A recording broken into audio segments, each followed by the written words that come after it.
जिसमें दोनों ही मजदूरों की मौत हो गई है। एक मजदूर की कल ही मौत हो गई थी, जबकि गंभीर रूप से घायल एक मजदूर की आज मौत हुई है। पुलिस के मुताबिक आतंकी हमले के शिकार दोनों मजदूर छत्तीसगढ़ के रहने वाले थे और कुलगाम में काम करते थे। इस घटना के बाद सुरक्षा बलों ने पूरे इलाके की घेराबंदी कर दी है और हमलावर आतंकियों की तलाश में सर्च ऑपरेशन शुरू कर दिया है। सूत्रों ने टारगेट किलिंग की आशंका जताई है। बताया ये जा रहा है कि प्रवासी मजदूरों को टारगेट कर मारा गया। शुरुआती जानकारी के मुताबिक आतंकी संगठन द रेजिस्टेंस फ्रंट का हाथ इस हमले के पीछे हो सकता है। तो वहीं सीएम साई ने इस हमले पर दुख जताया है। कश्मीर में जो हुआ उसमें छत्तीसगढ़ के 2 मजदूरों की मौत हुई है। घाटी में एक बार फिर से टारगेट किलिंग का सिलसिला क्या शुरू हो गया है, ये बड़ा सवाल। हालांकि अब ये देखना होगा कि अब जांच में क्या कुछ बातें सामने आती हैं। फिलहाल इस हादसे पर, इस वारदात को लेकर सीएम साई ने दुख जताया है। कुलगाम में जो आतंकी हमला हुआ, दोनों मजदूरों की मौत हुई और आतंकियों की तलाश तेज कर दी गई है। छत्तीसगढ़ के 2 मजदूर इसमें थे। पर कल आतंकी हमले में 2 मजदूर मारे गए, गैर कश्मीरी मजदूर। वो ईंट के कारखाने पे काम कर रहे थे। उसके बाद इस पूरे एरिया की घेराबंदी कर दी गई है। सीआरपीएफ, आर्मी और पुलिस को यहाँ पर जगह जगह पे तैनात किया गया है। हालांकि पूरे कश्मीर में सिक्योरिटी बढ़ा दी गई है, लेकिन ये जो एरिया है जहाँ पे ये अटैक हुआ, उसके इर्द गिर्द जो एंट्री और एग्जिट पॉइंट्स हैं उनको सील कर दिया गया है। जगह जगह पे सर्च ऑपरेशन चलाए जा रहे हैं।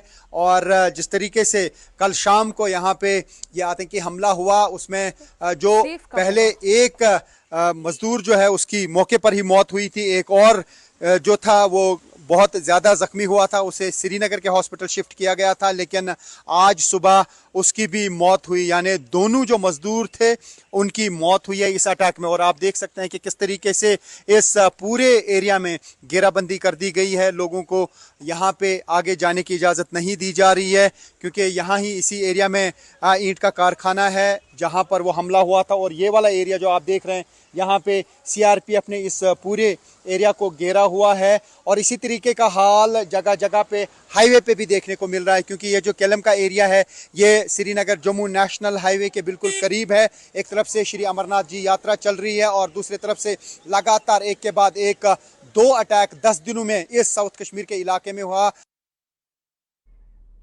और अब बात करेंगे छत्तीसगढ़ के सक्ती की। तो यहाँ के रहने वाले जिस मजदूर की मौत हुई है उनका नाम दीपक रात्रे है। वो 21 साल के बताए जा रहे हैं और उनके घर जब से खबर पहुंची मातम पसरा हुआ है। दीपक लगभग 1 साल पहले अपने परिवार के साथ जम्मू कश्मीर में एक ईंट भट्टे पर मजदूरी करने गया था।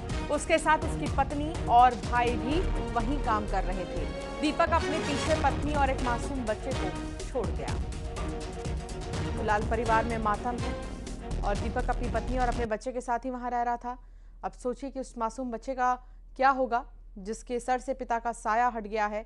और अब पत्नी, हालांकि दुख की घड़ी तो है ही, और दूसरी तरफ परिवार वालों का रो रो कर बुरा हाल है। और ओकर बीवी है, ओकर माँ है तो बुढ़िया हो गए, ओकर बेटा है विकलांग है। मैं ये चाहत हूँ सरकार से, मैं ये कहना चाहत हूँ ओकर खर्चा पानी के लिए कुछ भी काम दिलगा ओकर देवें। और सरकार, छत्तीसगढ़ सरकार से निवेदन करत हूँ ओकर कुछ देवें। और श्रीनगर जो सरकार है ओकर भी निवेदन करत हूँ ओकर खर्चा पानी लेकर के देवें। अंतिम संस्कार सर मैं वाला छोटे बड़े करे हैं, सब चीज करे हैं। अंतिम संस्कार हमार गांव में ही हुई, हमारे हाथ से हुई। बढ़िया मजा के हमारे हाथ से वाला पाले पोसे हैं, बढ़िया मजा करे हैं।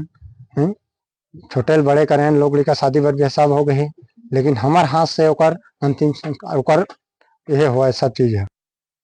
जम्मू कश्मीर के कुलगाम में हुए आतंकवादी हमले में सक्ती जिले के हरदीडी निवासी दीपक रात्रे की भी जान चली गई है। आपको बता दें कि आतंकवादियों ने ये कायराना हरकत की है। इस वक्त मैं दीपक रात्रे के घर में मौजूद हूँ। आप देख सकते हैं कि यही एक छोटा सा घर है जिसे जो है वो मजदूरी करके बेहतर बनाना चाहता था। शायद वही वजह है कि उसने मजदूरी करने के लिए जम्मू कश्मीर गया हुआ था। इसके साथ ही साथ आप देख सकते हैं इस घटना की जानकारी जैसे ही जो उनके परिजन हैं उनको मिली है, तो परिजन जो है शोक में बैठे हुए हैं और किसी तरह की कुछ बात करने में अभी फिलहाल कोई बात करने की स्थिति में नहीं है। आप देख सकते हैं पूरे परिजन हैं उनके, उनके नाना है यहाँ पर, उनकी नानी है, उसके साथ ही साथ उनके जो रिश्तेदार हैं वो है। मैं आपको दीपक जो है उसके घर के जो हालात हैं उसको भी दिखाना चाहूँगा। आप देख सकते हैं एक बेहद गरीब परिवार का जो दीपक, महज 21 वर्ष उनकी वो जो है उम्र थी, और ये जो टूटा फूटा झोपड़ी घर है उसी को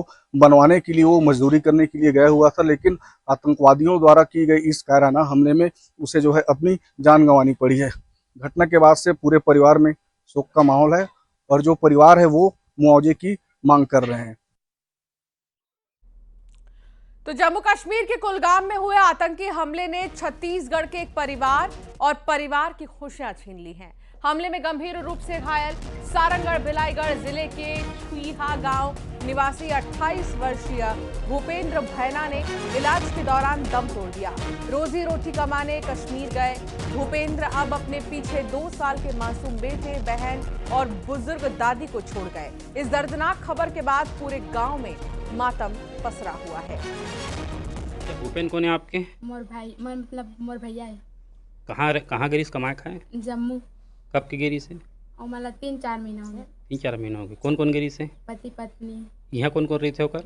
यहाँ मम्मी पापा भाई बहन। और बेटा? हाँ, होकर बेटा है। और जो मृतक हैं वो हमारे क्षेत्र के ग्राम छुईहा के निवासी हैं और वो जस्ट 4-5 महीने पहले ही काम के लिए वहाँ गए हुए थे, और उसके तत्काल बाद संज्ञान में लेते हुए हमने उनकी फैमिली से संपर्क किया, उनके परिजनों से संपर्क किया, और मैं भी यहाँ पे आया हुआ हूँ, उनसे मिला हूँ, और हमने उनको प्रशासन की तरफ से हर संभव सहायता देने का आश्वासन दिया है।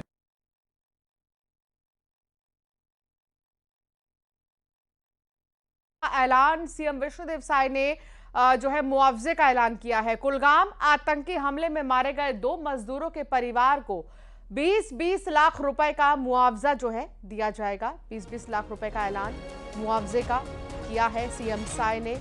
कुलगाम में जिन परिवारों ने अपनों को खोया है और जिन परिवारों के सर से पिता का साया हटा, जिस बच्चे के सर से पिता का साया हटा, या जिन माँ बाप के सर से उनके बेटे का साया हट गया, अब उन परिवार को आर्थिक मदद का ऐलान किया गया है सीएम साय की तरफ से, और 20-20 लाख रुपए मुआवजा देने का ऐलान किया गया है।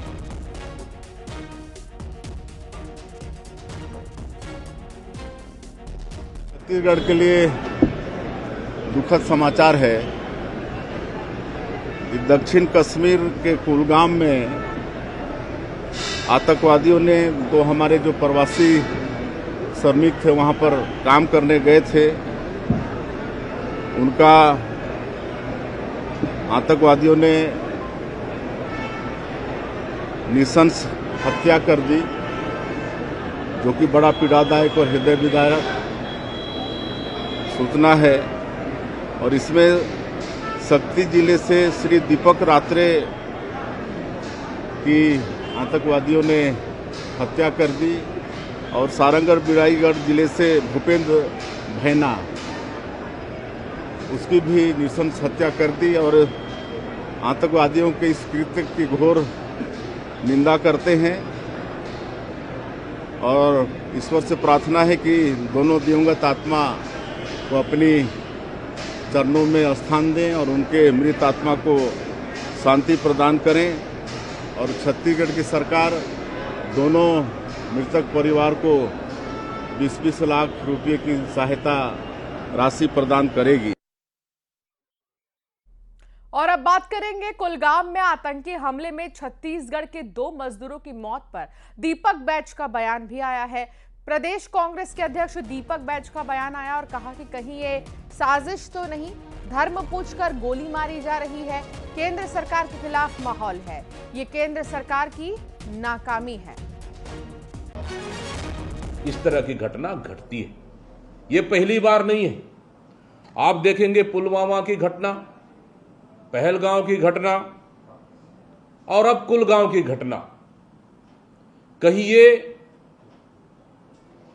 साजिश या षड्यंत्र तो नहीं, जो धर्म पूछकर गोली मारा जा रहा है, जो कि वर्तमान परिस्थिति में केंद्र सरकार के पूरे खिलाफ माहौल है। उस माहौल को कहीं डाइवर्ट करने के लिए तो नहीं, कहीं ना कहीं बड़ी षड्यंत्र नहीं। इस मामले को गंभीरता से जांच होनी चाहिए। रायपुर की ही बात करेंगे, जहां दीपक बैज के बयान पर अब सीएम का पलटवार आया है। कांग्रेस को हर चीज में राजनीति नजर आती है। सीएम ने कहा कांग्रेस को अपना चश्मा बदलना चाहिए। तो बीजेपी के एनडीए के हर चीज में साजिश नजर आती है, तो उनको अपना चश्मा बदल लेना चाहिए। कुलगाम आतंकी हमले पर डिप्टी सीएम विजय शर्मा का भी बयान आया। डिप्टी सीएम ने कहा कि आतंकी आकर साथ में 10 मिनट बैठे रहे, उनसे बातें की और फिर गोली मार दी। यह दिखाता है कि यह हरकत कितनी कायराना है। यह 100 बार साजिश कर ले, जम्मू कश्मीर भारत का हिस्सा है, ऐसी हरकत करने वालों को मुंहतोड़ जवाब दिया जाएगा। ही घटना में एक बात जरूर है कि परिजनों ने बताया कि आतंकी आकर 10 मिनट बैठे रहे, साथ में बहुत सारी बातें की और उसके बाद गोली मार दिया। ये दिखाता है कि कैसा कायराना है ये सब कुछ।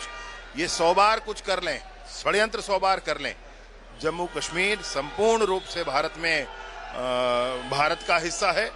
और इस तरह के हरकत करने वालों को अब सरकार बदली है तो मुंहतोड़ जवाब जैसे दिए गए हैं वैसे ही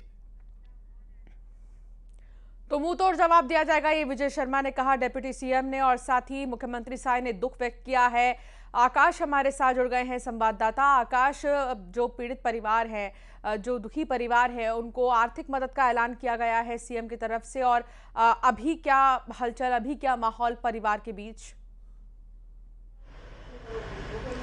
जी देखिए, जिस तरीके से कश्मीर में घटना सामने आई है, जिसमें छत्तीसगढ़ के जो युवक उसमें उनकी निशंक हत्या कर दी गई है, ये उस हमले की याद दिलाता है जो इससे पहले भी जो है कश्मीर में हमला हुआ था और यहाँ छत्तीसगढ़ के ही एक परिवार से एक व्यक्ति की जो है दुखद मौत हुई थी। मुख्यमंत्री विष्णुदेव साय ने जो है इस घटना को नृशंस बताया, साथ ही जो पीड़ित परिवार के प्रति संवेदना जाहिर करते हुए जो है पीड़ित परिवार को 20-20 लाख रुपए देने का जो है वो घोषणा कर दिया है। लेकिन पूरे मामले को लेकर राजनीति तेज हो गई है। कांग्रेस ने कई गंभीर सवाल जो है केंद्र सरकार और भाजपा सरकार पर खड़े किए हैं। दीपक बैज ने प्रेस कॉन्फ्रेंस लेते हुए ये कहा है कि केंद्र सरकार के खिलाफ जो है वो माहौल बिगड़ रहा है, इसके चलते इस तरीके से साजिश हो सकती है कि हमला कराया जा रहा है। दूसरा, उन्होंने ऑपरेशन सिंदूर पर सवाल उठाया है कि किस तरीके से ऑपरेशन सिंदूर को जो है आधे अधूरे बीच में ही छोड़ दिया गया था। ये आरोप दीपक बैज ने लगाया। इसके साथ जो है पीड़ित परिवारों को 1-1 करोड़ देने की मांग की है। साथ ही